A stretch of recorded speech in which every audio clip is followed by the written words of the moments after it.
Hey guys, Ricky the Anime Ninja here with another webcam video on this, well, here quite rainy, dreary Thursday morning.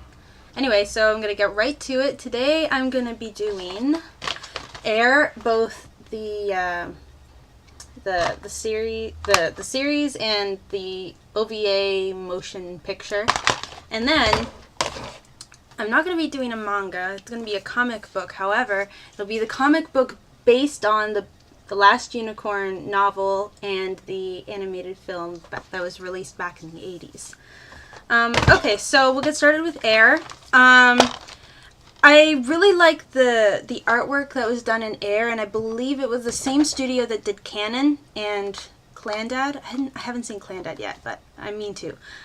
So that was really the first thing that drew me into it. I had also seen a music video that someone had did with it, and I thought the animation was stunning. It's really, really gorgeous. Essentially what the story is about is there's this guy named Yukito, and he's just kind of a traveling performer, and he's looking for this girl in the sky that his mother had told him about when he was a young boy.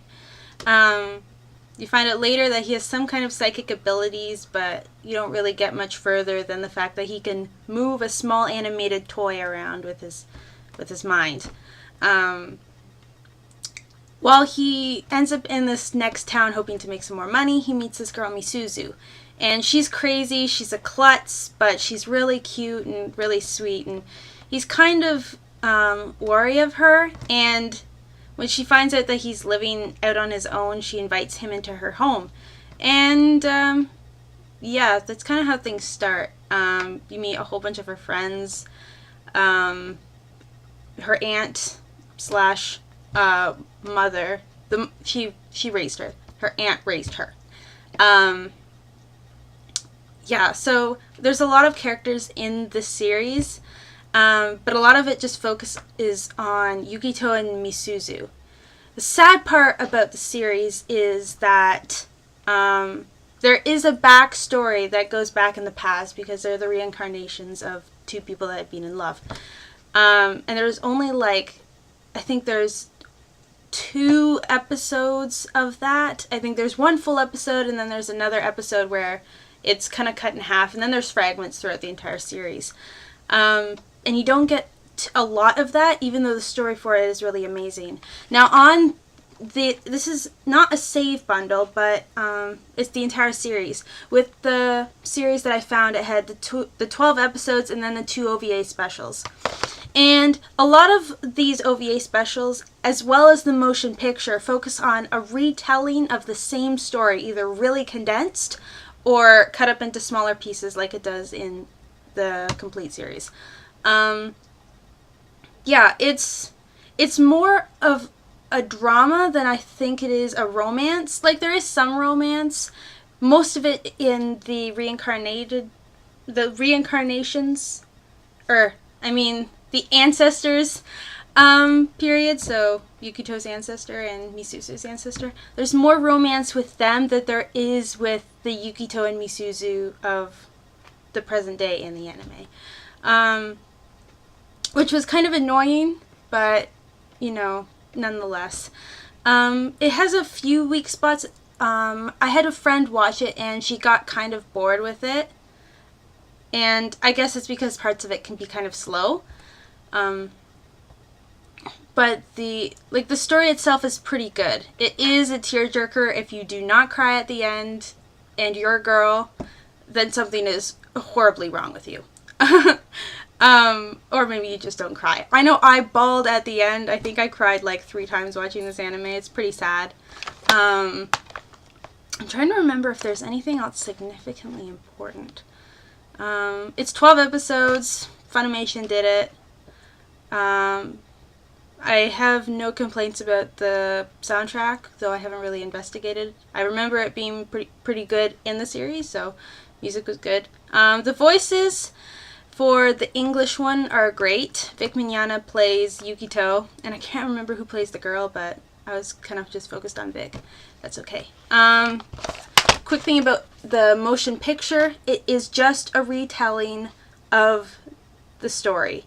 You kind of learn a little bit more, but, it's It's the 12 episodes condensed into one full-length movie with not so significant differences. Sorry, I can't speak today. Yeah, not bad if you're looking for something really short, dramatic, and maybe a change of pace from, you know, some kind of action anime you've been watching. Okay, that went on for a little too long.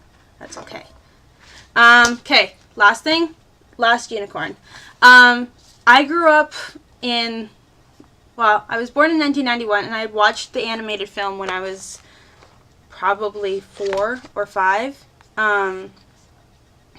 And it was immediately one of my favorites as a kid. I watched it dozens of times on the VHS. And I never read the book. I feel bad that I haven't read the book. I really should. But reading the comic book, I felt that the comic book did a lot that the animated movie didn't. It's a bit more dark, which I feel is something that the movie did not do very well, because the concept of the movie is fairly dark. If you don't know, Last Unicorn, she wants to go find the other unicorns. She meets a magician, and the magician goes to help her, and along the way they meet some other people, and then they go on little adventures to go and find the Red Bull that apparently drove all the unicorns into the sea because of King Lear. Yeah. I'm sure everybody has seen it, or at least people from my generation have seen it, or at least read the book. Yeah, so as soon as I found out that there was a comic book, I immediately grabbed it, and well, I didn't grab it, but, you know, I wanted it, and then a friend bought it for me for Christmas or something. Yeah, the comic book is a lot darker than the movie. I think it's just for the fact that they were allowed to be darker, using different types of, you know, techniques and artwork, and still maintain this level of, it's not even really a kid's book when it's in the comic book. Because a lot of the scenes are violent, and the bull, for example, he's a monster, like, he's got fire everywhere, and he's, like, made of molten lava, and, yeah, it's pretty crazy. There's more of a romantic side to it, too, and, between Molly and Schmendrick. I'll quickly show you what the inside looks like. Okay, so, here's the bull. If you can see it. Yeah, there's that. And then, let's get a good one of the unicorn.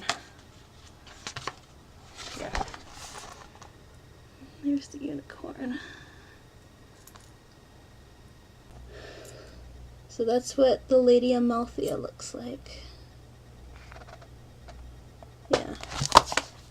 It's a gorgeous book. It was also released in, I believe, 8 smaller volumes, and then compiled into this one collection. Anyway, okay, so under 10 minutes, it's good. If you have any questions about the comic book or the anime, let me know. I'm more than happy to reply back really quickly. If you have any desires of animes you'd like me to watch, also tell me those. I haven't really had time to research and find good animes that are being released right now, just with school and everything. I'm currently watching Elfen Lied because I watched it a while back. Might be doing a review for that. But other than that, you know. I also haven't read any manga. So if you have any recommendations of manga that I really should get a hold of, then let me know. And yeah, so that's it for today. I hope you guys have a good one, and we'll see you all next Thursday, I hope. Okay, bye!